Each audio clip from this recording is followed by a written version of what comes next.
Following the departure of poor Liam Rosenior, another new era dawns at Chelsea. We're told that those in charge are entering a period of self-reflection about how this has come to pass, but you also hope that the Chelsea players are doing the same.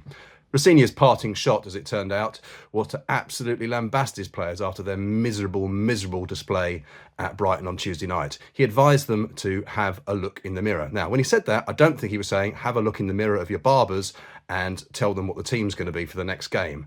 But that, by all accounts, is what seems to have happened ahead of the Brighton game, with news that João Pedro and Cole Palmer would not be available, somehow leaking out hours before kickoff. That spoke really of a huge disrespect that's grown at Chelsea. It wasn't the first time that team news had been leaked, and you look at things like Marc Cucurella's interview, Enzo Fernandez's repeated interviews, and there really just seems to be a real disconnect between the players and the club and the shirt, let alone the manager.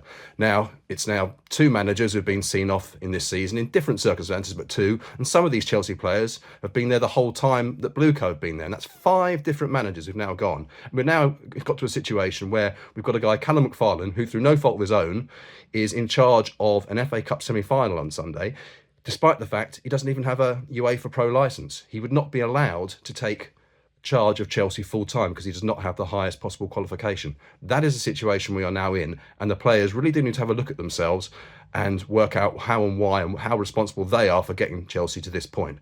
And heaven knows they owe the club and the fans a massive performance against Leeds on Sunday at Wembley.